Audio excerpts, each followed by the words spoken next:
Ukraynanyň prezidenti Volodymyr Zelenski BMG'nyň Howpsuzlyk Geňeşini Ukrainada eden jinayetler sebäpli Rus güýçlerini doly jogapkärçiliге çekmäge çagyrdy. Zelenski 5 aprelde gönü video baglanyşy arkaly çykyş edip, Buça şäherinde bolup geçen wakalaryň ilhens jikmejikliklerini habar berdi.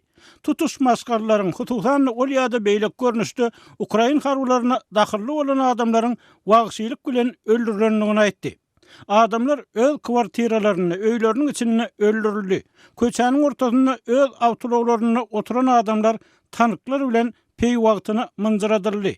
Olar adamlaryň el aýaklaryny çapdylar, damaklaryny çaldylar diýip Zelenski gönü video baglanyşykda 15 agdaly geňeşe ýüllenip aýtdy. Ayal gyýlar çağalarynyň öňünde zorlandy we öldürildi. Aýdýan sözlerini eşitmejek bolup, agressorlar olaryň dillerini çekdiler diýip olaýtdy. Bir Daesh, İslam Döwleti ýaly beýleki terrorist toporlaryň edeni işinden üýtgeşikdäl.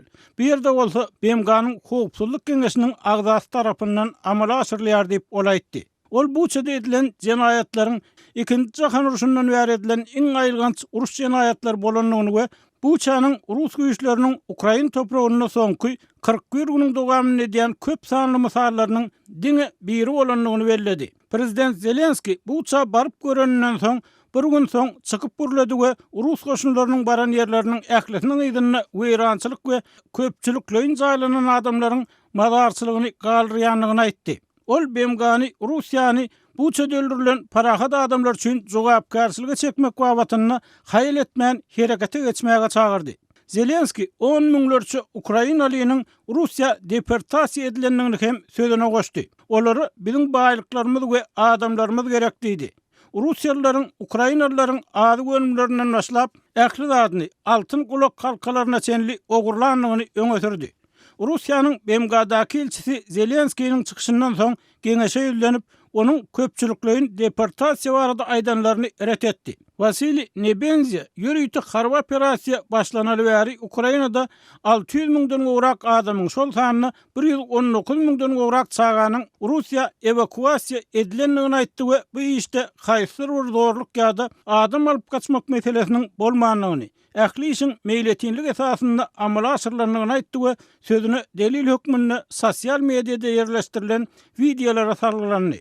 Ukrainanyň prezidenti Birleşen Milletler Romasyny diňe Moskwany buça öldürilen asuda adamlar üçin jogapkärçilige çekmäge çagyrmak bilen çäklenmedi. Eýsem Russiýanyň geňeşdäki veto hukugy sebäpli Kremliň Ukraina goşun sürmeginiň öňüni almak üçin hökmany güýji bolmadyk rezolýusiýalary kabul etmekden başga çäre görmedik. Howpsuzlyk Geňeşinden Russiýanyň çykarylmagyna hem çagyrdy.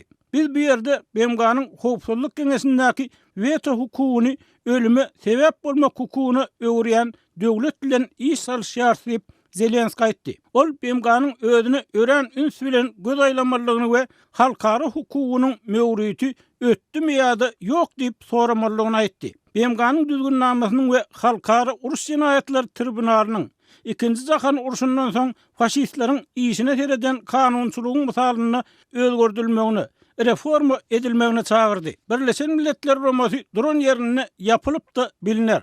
Hanymlar we jenaplar, siz BMG'ni yapmaga taýýarmy? Halkara hukugynyň möwrüti ötdümi diýip Ukraina lider sorady. Egerde siz bu soraga ýok diýip jogap berseňiz, onu siziň derrew herekete geçmeňiz gerek diýip olaýtdy. Onun bu çağırışı Rus goşunlary buçadan ýa çekilenden soň ol ýerde öldürilen parahat adamlaryň jehetleriniň döreden global gahar gadamynyň ýa-da gawat geldi. Şu aralykda Birleşen Ştatlaryň prezidenti Joe Biden uruş jinayetlerini teljermegiň, keskiýitlemegiň üstünde işlemäge çagyrdy. Birleşen Ştatlar we Britaniýa Russiýany BMG'nyň adam hukuklar geňeşinden çetleşdirmäge hem çagyrdy.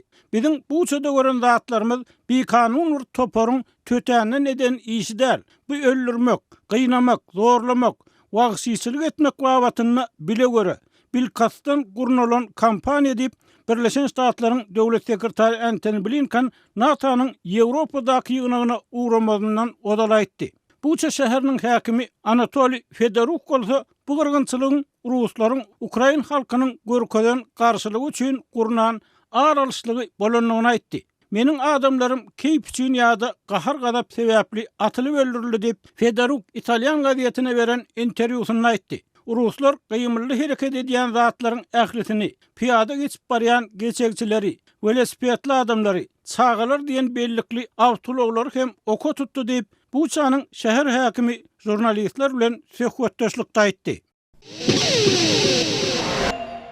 Restoran ýeti öz işgärlerini nahar ogurlugyny aýplaýar. İş günüň ahyryna işgärlerimin goşlaryny barladym. Olaryň her haýsynyň sumkasyndan 2-3 tane kartoşka, soğan we beýleki gög önümler hem-de biraz mesge çykdy diýip marly bir restoran ýeti Azatlyk radiosynyň habarçysyna gurrun berýär. Türkmenistanda agyrlaşan durmuş ykdysady kynçylyklaryň arasynda mundan ozal Azatlyk radiosynyň habarçylary ýurt boýunça köpelýän ogurlyk hadisalary, talaňçylyk we beýleki jenaýat hadisalary barada habar berip gelýär. Şeýle habarlaryň iň soňky Mar vilayatyndan gelip gowuşdy. Habarçymyz bilen gurrundaş bolan bir marly restoran ýeti öz işgärlerini ogurlukda aýplaýar. Azatlyk radiosynyň habarçysy restoranyň maglumatlaryny aýan etmekden saklanýar. Her gün şeýdip alyp otursaňyz azyk desine gutorar diýdim. Olar ýok, biz her gün alamdyk, diňe şuny aldyk diýdiler, diýip restoran ýeti Azatlyk radiosynyň habarçysyna aýdýar. Pandemiýa döwründe ýapyk galan restoranlaryň eýeleri geçen döwrüň özleri üçin düşeginsiz bolanyny aýdýarlar. Olar hem hökümetden hem öz işgärlerinden şikayet edýärler. Ilki başda hökümet bizi talady, iş yerimizi ýapyp bizi eklensiz goýdy, diýip restoran ýeti aýdýar. Ol öz işgärlerinden düşündiriş soranyny gurrun berýär. Restoran ýetiniň sözlerine görä ogurlukda tutulan işgärler öz maşgalalarynyň imit ýetmezçiliginiň ejir çekýänligini we restorandan alýan gök bakça ölümleri bilen öýlerine çağalaryny nahar bişirip berýänliklerini gurrun berýärler. Naharhanalar gaýtadan açylyp bizi işe çağıranyňyzda biz begenlik, gaty begenlik sebäbi eklenç biziň üçin hem kynlaşypdy diýip işgärler aýdýar. Azatlyk radiosynyň habarçysy Mar vilayatyna kafeleriň we barlaryň ýa-ni ýakyna gaýtadan açylanyny habar berýär. Türkmenistan 2 ýyl ozal uglan edilen pandemiýanyň fonuna karantin çäklendirmelerini girizdi. Türkmenistanda pandemiýa döwründe ýapyk galan iş ýerlerine döwlet tarapyndan berilýän ýardymlar barada maglumat ýok.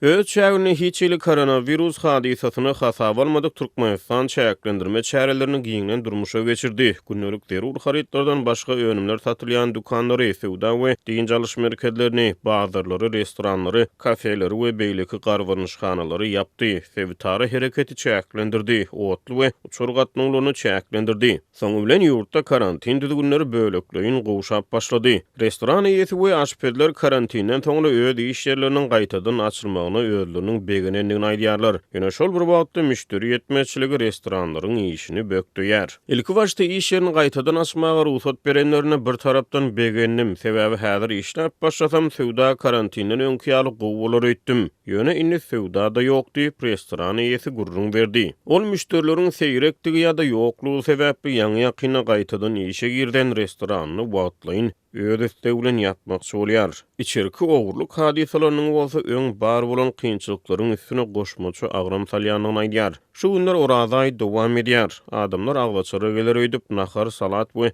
beýleki iýgiçiler taýýarladyk. Emma hiç kim gelmedi diýip marly restoran ýetseýrenýär. Türkmenistan ýene-de koronawirusa garşy çärelerini şol sanda köpçülük ýerlerinde maska takynmak talaplaryny ýurdun bir ýerinden başga ýerine gatnamak çäklendirmelerini uzaltdy. Bu aralykda maddi ýetmezçilik sebäpli lukmançylyk edaralaryndə we karantin dowlaklarynda COVID-19 keselini anyklamak üçin testler we derman serişdeleri ýetmezçilik edýär. Azatlyk Türkmenistanyň saglyk edaralaryndaky çeşmelerine görä testleriň we derman serişdeleriniň ýetmezçiligi hususan da karantin dowlaklarynda saklanýan adamlary öpçün etmekde, test geçirmekde we lukmançylyk kömegini bermekde kynçylygyň döremegine sebäp bolýar. Ýurda girenler karantina ýerleşdirilýär. Karantina olary günne 3 gede gyzgyn nahar we zerur lukmançylyk kömegi bilen öpçün etmek gözeňinde tutulýar. Bu mut bolmaly. Emma Saglyk Ministrligine bu talaplary kanagatlandyrmak üçin zerur serişdeler ýok. Diýip Saglyk Ministrligindäki Çeşme Azatlyk radiosyna anonim şertde gurrun berdi we ýylyň başyndan beri COVID-19 testlerini we virusa garşy dermanlary satyn almak üçin döwlet büdjetinden ýeterlik pulun goýup berilmeýänligini aýtdy. Onun sözlerine görä birnäçe lukmançylyk edaralary testleri öz hasabyna satyn almaly bolýar. Saglyk budagyndaky çeşmeler lukmançylyk idaralarynda maliýe kynçylyklarynyň büdjetden berilmeli terişdeleriň yetmezçiligi bilen baglanşyklydygyny aýdarlar. Saglyk ministrliginiň wekilleri häzirki problemalar barada resmi derejede düşündürüş bermeýärler. Adatlygyň resmi taýdan düşündürüş almak üçin bir näçe ýyldyk eden synanşyklary şowsuz boldy. Türkmenistan 1 aprelden başlap köpçülük yerlerinde maska dakynmak talaplarynyň we ýurdun içindäki täýät çäklendirmelerini öz için alýan karantin çäreleriniň möhletini ýene-de uzaltdy. Habarçylara görä koronavirus çäklendirmeleri ýene 2 aýa, ýagny 1 iýuna çenli uzaldylypdyr. Habarçylaryň we çeşmeleriň tölerine görä saglyk edaralarynyň şol sanda karantin dowlaklarynyň maddi mümkinçilikleriniň gowşaklygy daşary ýurtlardan gelýän raýatlary kabul etmek meselesine hem öz täsirini ýetirýär. Habarçylar goňşy Özbekistanyň çäginden her gün onlarça adamyň Türkmenistana barýanlygyny habar berdiler. Gelýänler hökmany 3 hepdelik karantinde bolmagy mejbur edilýär. Hususan da Libapdaky çeşmeler Farabdaky terket gödökçülügü nokudundan adamlaryň çäkli san bilen geçirilýänligini habar berdiler. Türkmen hökümeti öz raýatlaryny gaty çäkli sanda kabul edýär diýip adatlygyny Libaply çeşme aýtdy. Ol 1 aprelde adından 75 adamyň Türkmen Özbek terkedinden geçenligini bellidi. Özbekistanyň üstünden gelenleriň ikisi şonda Moskwadan galanlary Täjikistanyň barypdyr. Türkmenistanyň häkimetleri Türkmen raýatlarynyň daşary ýurtlardan getirilmeginiň ören çäkli bolup galmagynyň karantin dowlaklarynyň kabul ediş ukybynyň çäkliligi bilen bagly bolup bolmazlygy barada resmi düşündürüş bermeýärler.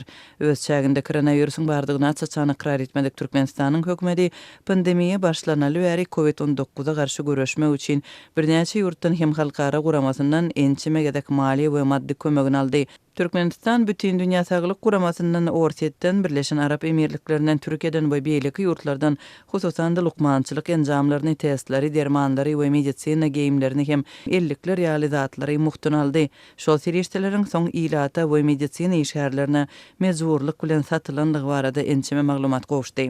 Adatlyň hökümetdäki çeşmeleri Türkmen resmileriniň ýurtda COVID-19 keseli henizem ýok diýip aýtmagyna garamazdan ölenleriň sanyny ýöredýänligini aýdarlar. 2020-nji ýylyň oktýabr aýynda ýüze çykan maglumatlary görä pandemiýanyň başyndan geçen ýylyň gözüne çenli Türkmenistanda koronavirusdan ölen 25 000 adam hasap alınıpdyr.